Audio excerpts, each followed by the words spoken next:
Why have the rates of mental illness, including disability from mental illness, skyrocketed alongside the skyrocketing rates of psychiatric drugs? Consider these quotes. These are from experts who have studied the psychiatric industry from the outside in. So Dr. Peter Breggin says, "For many reasons now, going to a psychologist is probably the most dangerous thing you can do in the Western world, other than do something illegal." And Robert Whitaker says, "Instead of the medications fixing pathology," he's referring to psychiatric drugs, "what we really learned is that they create abnormalities in neurotransmitter function. As soon as you understand that science, it becomes fairly easy to understand why over the long term, these drugs are not going to improve functioning, they're more likely to impair functioning." Here are 3 ways the psychiatry industry is actually creating the mental health epidemic. First, the DSM is not a scientific manual.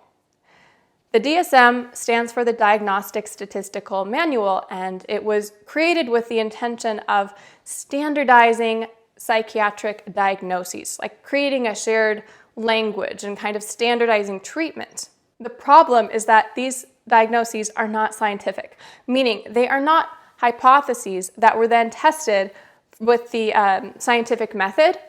There's not a scientific consensus behind these diagnoses. How they were created was a task force, meaning a group of people, voted on what should be included in the DSM during the task force meetings. So there are transcripts and minutes from these meetings, from these group of psychiatrists and psychologists who got together to decide in one room what kind of diagnoses should be included in every version of the DSM, starting with the DSM-3. Okay, so Dr. Paula J. Kaplan was in meetings for the DSM-4, I believe, or the DSM-5, and she has said, based on watching that process, psychiatric diagnoses are not scientific, they're not reliable, and they're not valid. As Dr. James Davies said, who has done extensive research on the psychiatry industry, he says, "Voting is not science." So here's an example. Homosexuality was considered a mental disorder by the DSM until the 1970s, and at that point it was voted out from the DSM. Now this shows us that the inclusion and then the exclusion of gayness was reflecting personal biases and cultural beliefs of the time. It wasn't science, it was just what people believed and what people then didn't believe. And so we have to ask ourselves, how are we repeating this process today? If you've been diagnosed with major depressive disorder, anxiety, and then some of the new disorders in the recent DSM, which are like hoarding disorder, binge eating disorder, oppositional defiance disorder, ADD, ADHD, like there's no scientific backing. First of all, that those problems originate in the brain at all. Second, that they're mental disorders. And third, that they're not caused by complex factors like trauma, upbringing, lack of spiritual maturity, they're just painful, normal human emotions.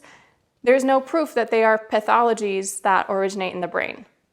There are only known biological causes for about 5% of the disorders in the DSM-5, which would include something like Alzheimer's, where we know the biological mechanism of action. We do not know that for the most common disorders, including depression, anxiety, ADHD. We have no scientific proof that those originate in the brain. We have no explanation for the cause of those diagnoses. These are some of the reasons why over 50 mental health organizations have petitioned to have a scientific review of the latest DSM, because there's a lack of scientific backing for the diagnoses. And, based on these diagnoses in the book, a mental health practitioner would categorize normal grief as major depressive disorder, or a lack of focus as ADD. It's also important to note this is where Big Pharma comes in as the predator it is, because when there's new diagnoses added to the DSM, then Big Pharma looks at ways to create new drugs for those disorders or how to repackage old drugs. So a lot of antidepressants were repackaged as anti-anxiety drugs when there were new anxiety diagnoses in the DSM. Here's another example. In the DSM-4, they added a diagnosis for PMDD, premenstrual dysphoric disorder. Now, this is literally just really bad PMS. PMS is not a brain problem. PMS is not a mental illness. PMS is a hormone problem. Bad PMS is a really bad hormone problem, and you fix that on a hormonal level. But Big Pharma saw an opportunity here. And so in the early 2000s, when this new diagnosis was circulating, Eli Lilly ran a chain of commercials that were saying things like, oh, are you really frustrated and irritable and do you have major mood swings before your period? Well, it might not be PMS, it might be PMDD. So talk to your doctor about Serafem. Do you know what Serafem was? It was this new drug for PMDD. It was literally repackaged Prozac. Eli Lilly put Prozac in a pink pill and then peddled that for this new supposed menstrual disorder, right? This is happening all the time. Number 2, psychiatric drugs create neurotransmitter imbalances rather than solving them. So we have this kind of cultural idea that depression or schizophrenia or other mental illnesses are caused by a neurotransmitter imbalance. This is called the chemical imbalance theory. And it has been so widely debunked and disproven, but like a lot of medical myths, it's just kind of been assumed to be real. This theory was put forth in the 1960s, and since then, so much research has poked countless holes in it.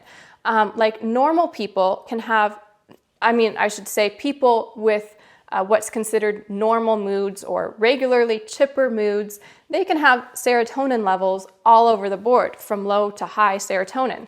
And then depressed individuals also can have serotonin levels that are low or high. And then experiments have been done where they actually reduce the serotonin level in people with chipper moods, and that has not affected their moods.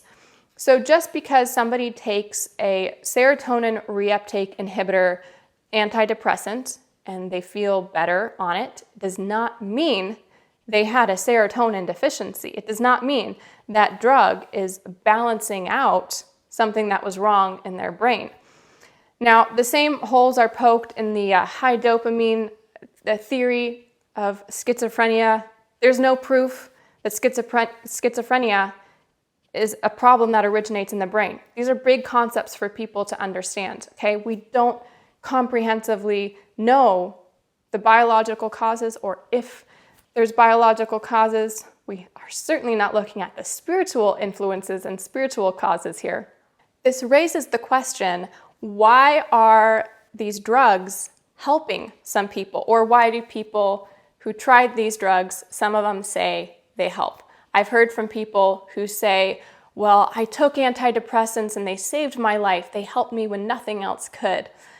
Now, we have to look at the neurotransmitter imbalances that are being created by these drugs. It's very similar to recreational drugs, where you are creating an altered state in the brain that some people find preferable to their normal state.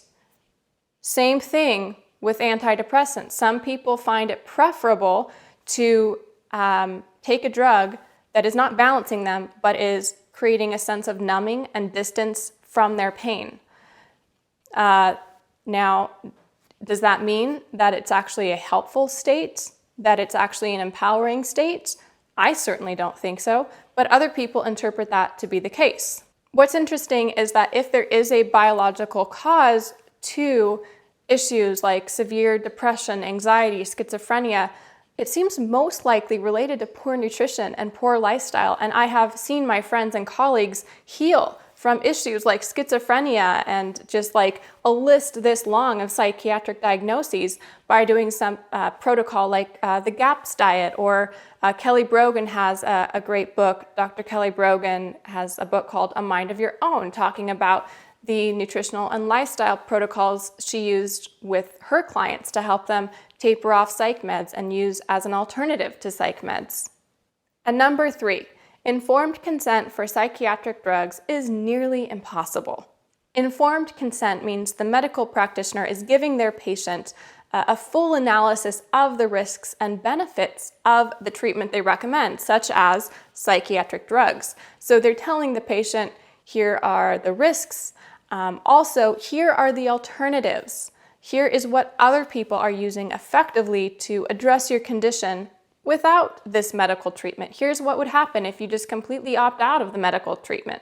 This is not being provided to patients when it comes to psychiatric drugs. Like, doctors often don't even know the kind of severe reactions a lot of their patients are having to these psychiatric drugs, because they see it as additional mental health problems rather than just the natural side effects of the harmful psychiatric drugs they were originally prescribed.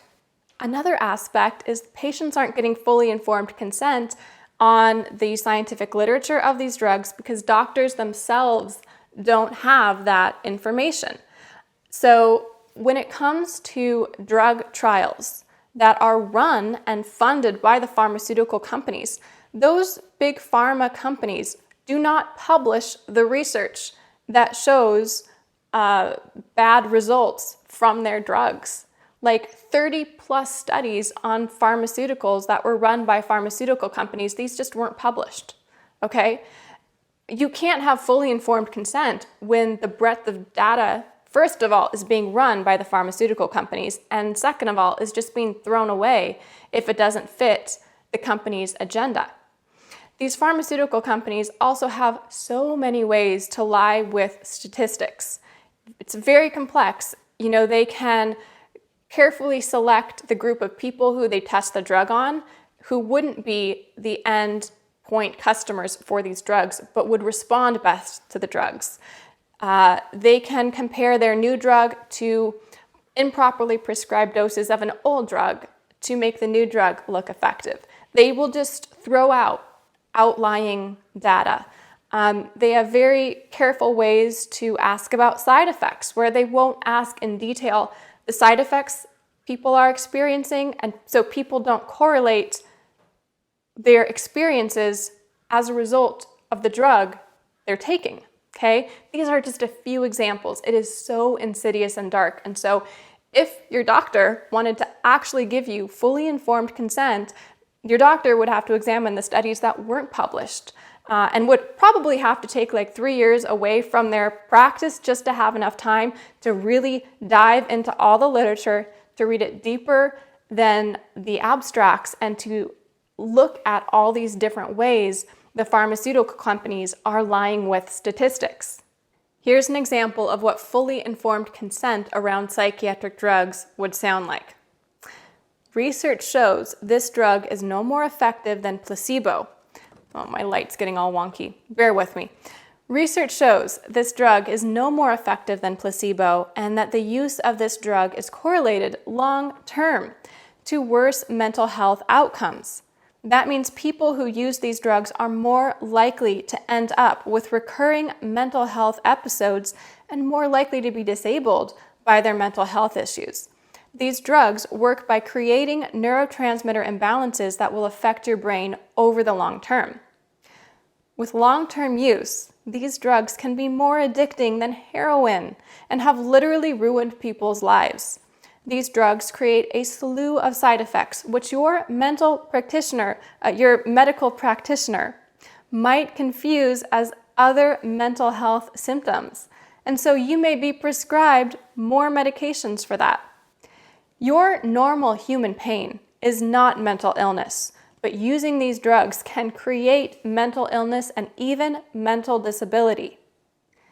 Additionally, there's a spiritual component to your mental challenges that we, doctors and psychiatrists, are completely unequipped to address because many of us are completely numbed to the spiritual dimension of the world.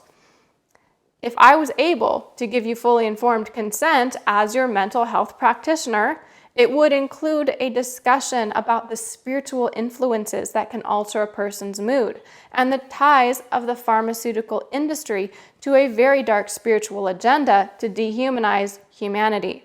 Your alternative is to address your pain and dysfunction using nutrition, belief changes, and spiritual practices.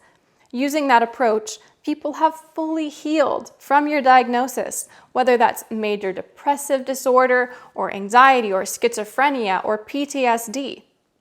Further, the individuals who take this approach not only heal, they go on to live lives filled with more purpose and love and spiritual connection than they had previously.